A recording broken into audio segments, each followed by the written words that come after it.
morning. Welcome to another episode of Papa's Workshop. These are for Adam, Brady, Luke, and Brenna.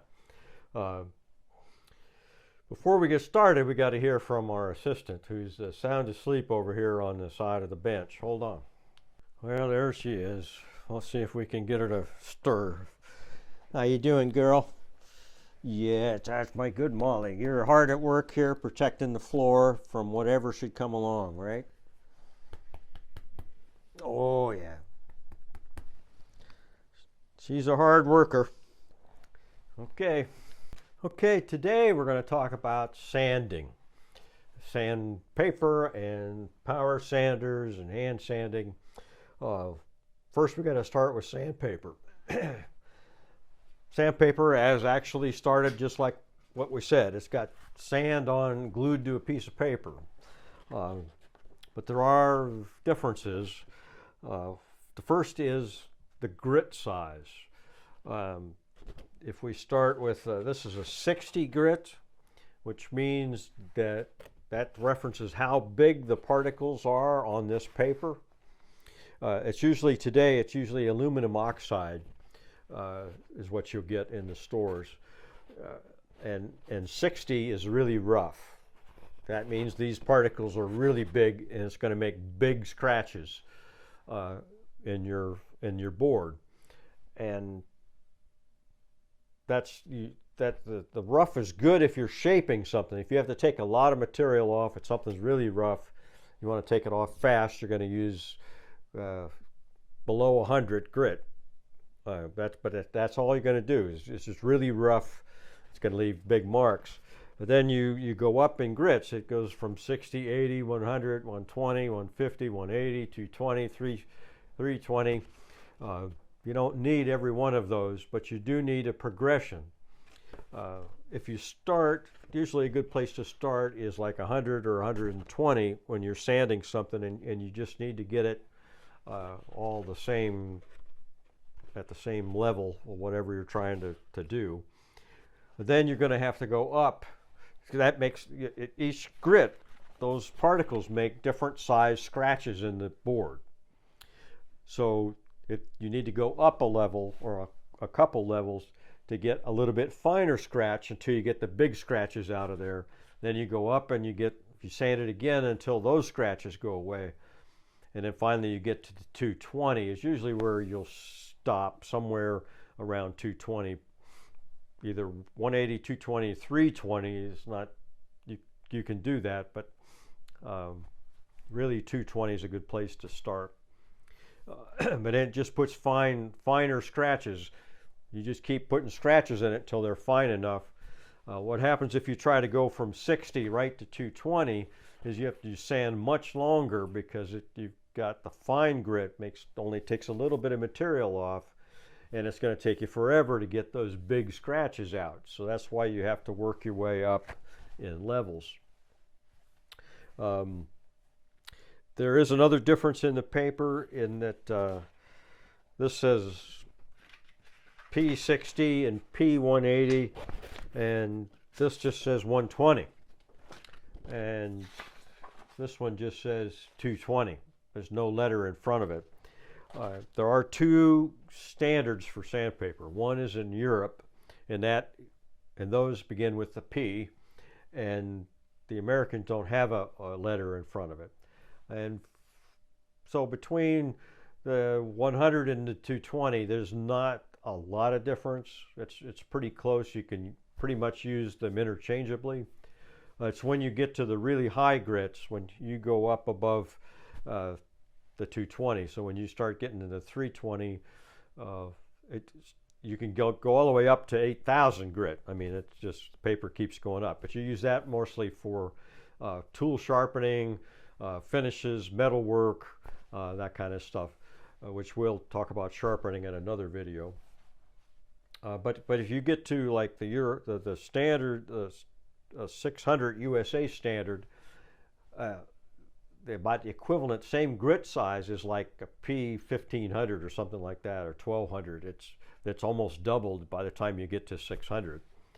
So they're not really interchangeable once you get above the 220. You need to know what your what you're really after and which ones you're going to be using. So there is a difference.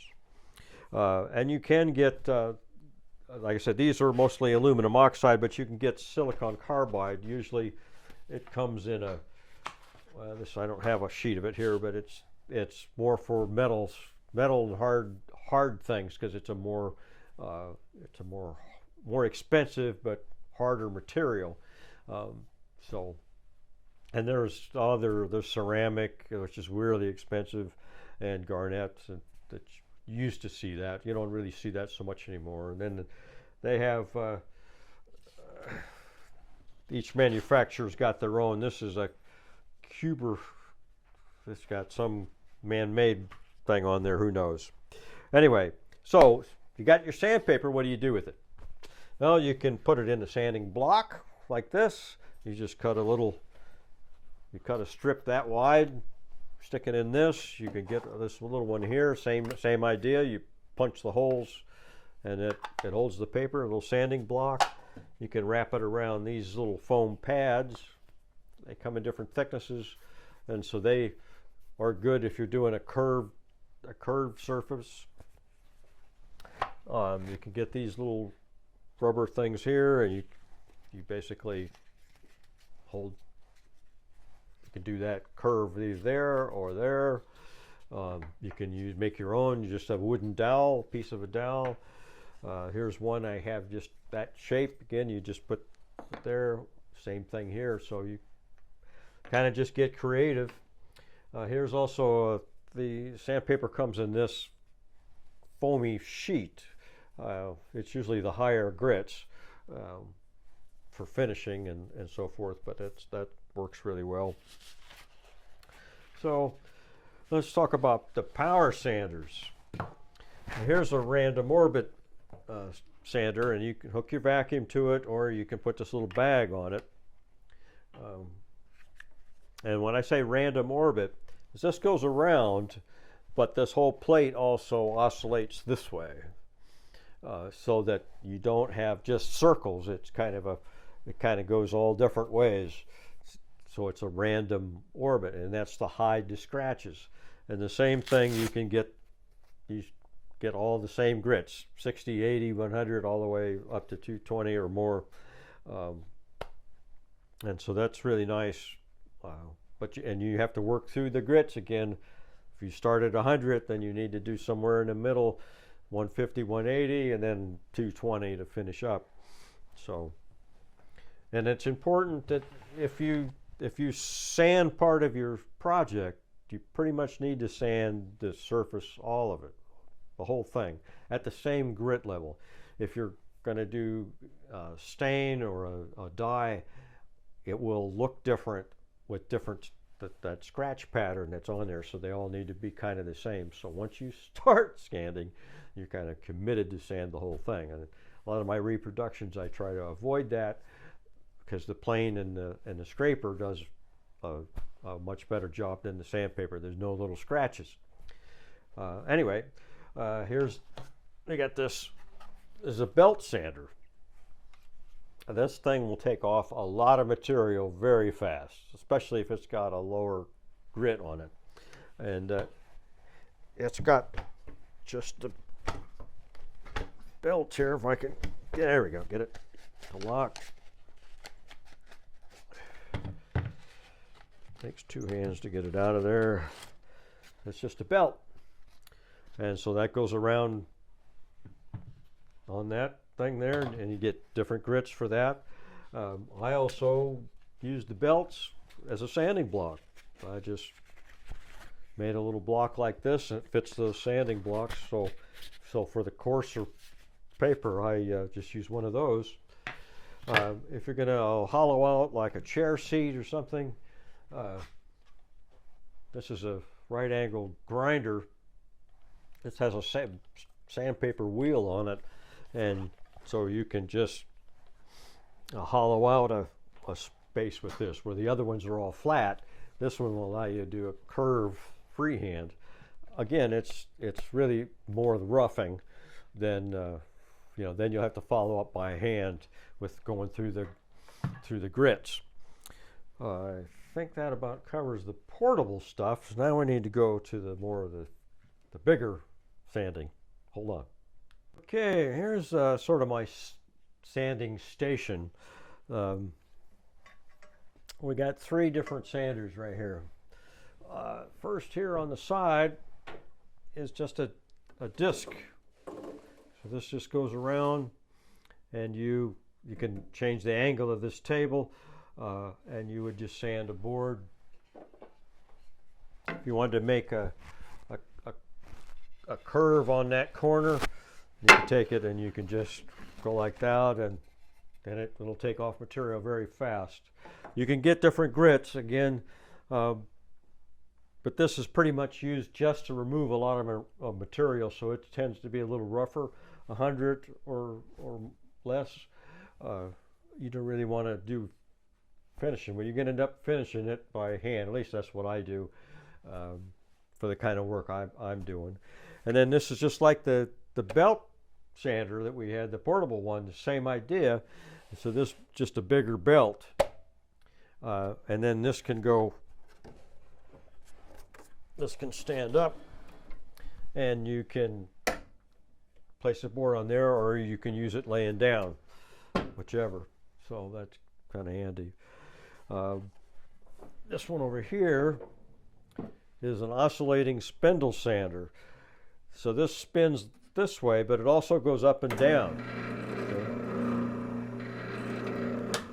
And you can get different size, put on different size paper. So if you're doing a curve of something and you want on the edge, you can use this to shape that. Again, you lay this down, and you can rough something out on the bandsaw, and then get down to the right. Then again, you get different grits, but again, I use it for general shaping to get me close, and then I'll finish it by hand.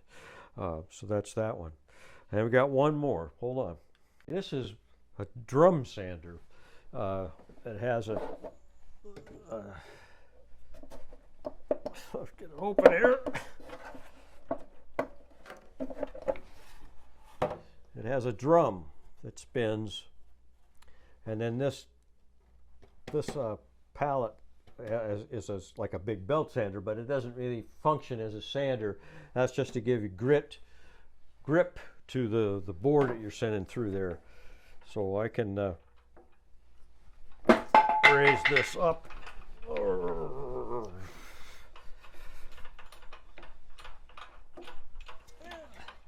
And the board would go through there as this drum sands it, and it would come out the other side.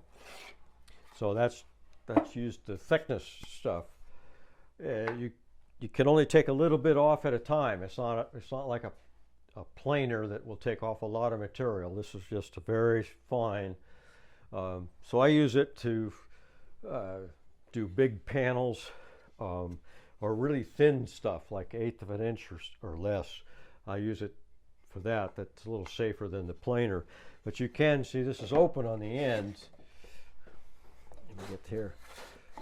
See. So you can do, this is a 1632, so theoretically you could do a 32. This is the 16. You could do a 32 by going past and then flipping it and going the other way. That works fairly well. You got to have it supported, or you'll end up with a ridge kind of where the center one is there. But it'll get you closer. And the 16 inches is wider than my 13 inches of the planer. So that's kind of what I use it for. It comes in pretty handy, and I think that about does it for sanders. Like I said, I really try not to use too much sandpaper, especially in carving. You don't want to use it because you do get some of the grit come off the paper, and sometimes, especially the finer grits, it can get embedded in the work, and then you go to carve it again, and that dulls your tools. So, and like when we get to the finishing session, we'll talk about how the sandpaper affects your finishes. So, but I think that's it. I hope you guys are doing good. It's going to be really hot this week, so try to stay cool. See ya.